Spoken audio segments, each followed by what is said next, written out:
it comes to returning to play from a hamstring strain injury. So perhaps you're listening to this because you've just injured your hamstring playing football, or perhaps you're a couple of weeks into your hamstring rehabilitation and it's not going to plan. Hopefully, these tips from all the way from getting injured to returning to your performance will help you. It's just a guide, of course. Make sure you seek a professional. That's tip number one. But I'll provide you a framework that you can work towards and give you a bit of an idea of what we would do at an AFL level in terms of strength and conditioning, as well as football integration to return you back to performance. Before I do, though, we've got a massive show on the podcast this week. Our episode with John Mitchell will be released. We've got a huge episode with Franz Bosch, 3 p.m. live on Wednesday. Really looking forward to that. Franz is actually coming over to present in Australia in November. So for all high performance strength and conditioning staff, make sure to tune in for our live chat with Franz. James Tatum, who I did my ASCA Level 3, he'll be presenting at 4:30 p.m. also on Wednesday. And on Friday, we have Tim Schmidt, our bite-sized episode with Tim, who's a kicking expert who played at the AFL level and now is helping footballers with their kicking techniques. So if you enjoy that bite-sized episode, make sure to listen to the whole podcast by searching for Tim Schmidt in your favorite podcast directory. Stick around for the end. I'm going to provide a free cross-training workout for those who want to improve their aerobic conditioning, more specifically their threshold aerobic conditioning, so more that high intensity work. And I'm going to release also our poll findings when it comes to readiness to train. Is it more your subjective markers or objective markers? It's a really interesting finding on LinkedIn and Twitter. But let's get straight into it. So a 3-week hamstring program would typically, in an ideal world, when things are going well, go through this format. So firstly, we want to get that diagnosis right. Typically in the AFL, we leave this to the physiotherapists and the sports doctors. They'll work off their clinical assessments as well as a scan to diagnose the injury, diagnose the severity of the injury, but also location, and that will guide, particularly early days, but all throughout the whole rehab process, our protocols in how we strengthen that hamstring, and our way of conditioning and being able to recondition that athlete. So that's number one. If you don't have access to a physiotherapist, make sure to get one yourself in the private sector and have a rehab coach who's taking you through this process. Tip number two, and within straight away as soon as possible, you could even do it if you've just injured it after a game, you want to be loading that hamstring. So if isotonic movements like a hamstring curl are causing you too much pain, then you can do it just a simple eccentric movement. If that's causing you too much, so that's just lengthening out the hamstring, like with the hamstring slider. If that's giving you too much grief and you're not able to maintain the control due to pain, then we can go to an isometric.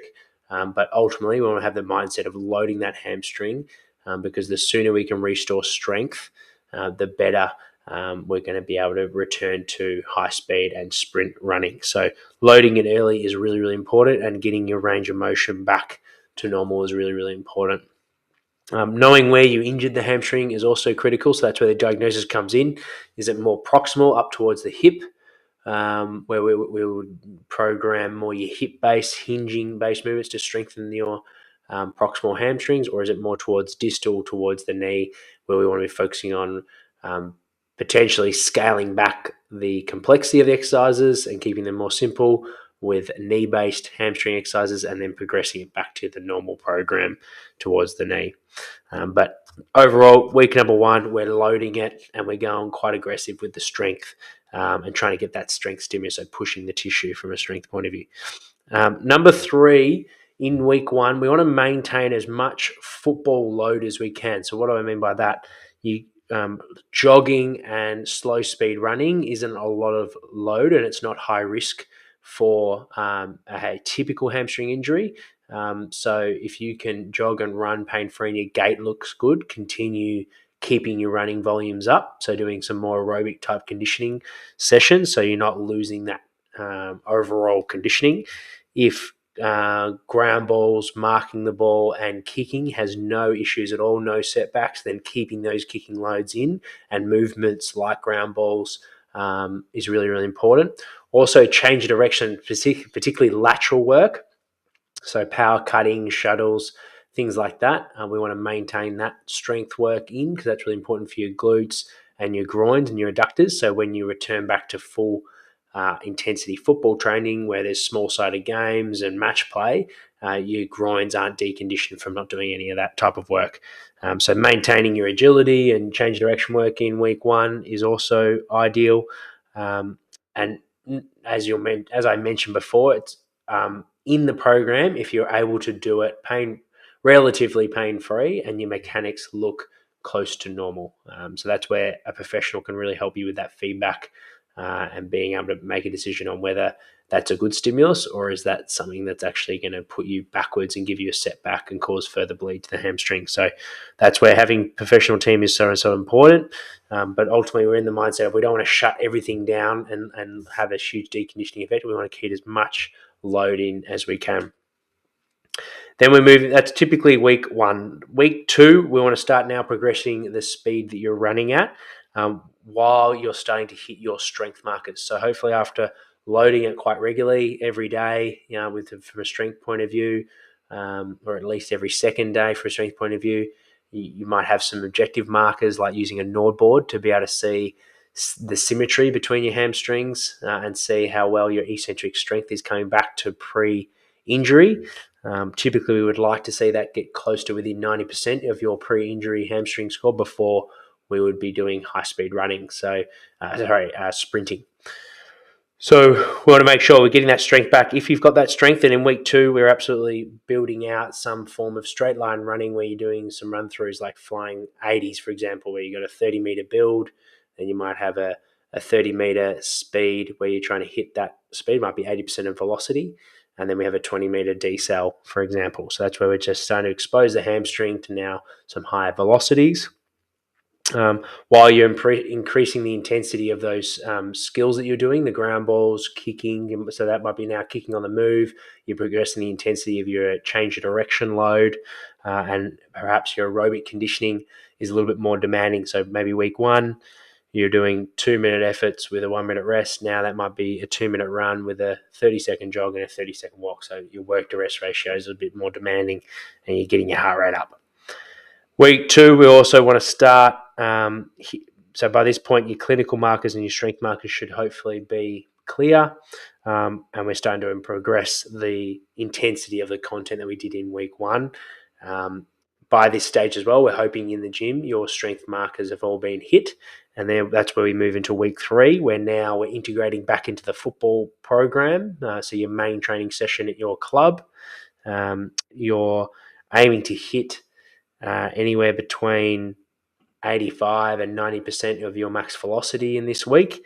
And we're doing some hard acceleration, so 5, 10, 15-meter hard accels. So that's where you're in that stretch position, leaning forward with your torso. And you're really focusing on quick switches into the ground.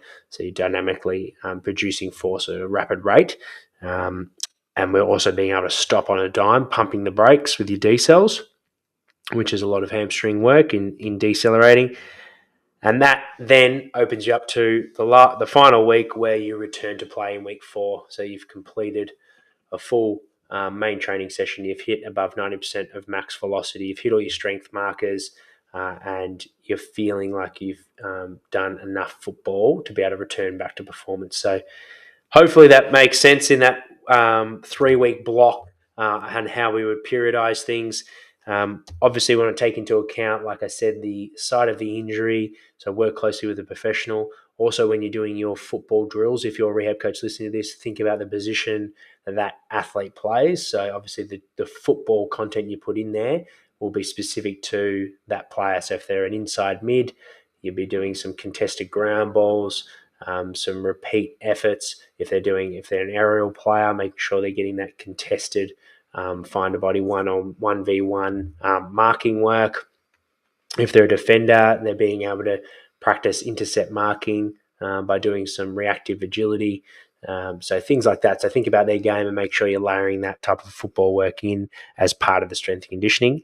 And also when you return back to your performance, you've now injured a hamstring. So unfortunately, you're at a higher risk of re-injuring a hamstring in the future. So you want to make sure you stay on top of your strength, stay on top of your mobility, and of course make sure you're getting regular exposures of high intensity running, sprinting, hard accels, hard decels.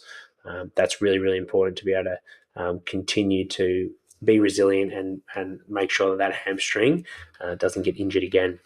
So think of it like insurance or a vaccine, that hard training. Hopefully that helps for anyone that's struggling with their hamstring rehabilitation, or perhaps those practitioners working with the injured athletes that are looking to return to play. If you've got any questions on that topic, more than happy to answer any questions. Feel free to direct message me or email me at jack@preparelikeapro.com.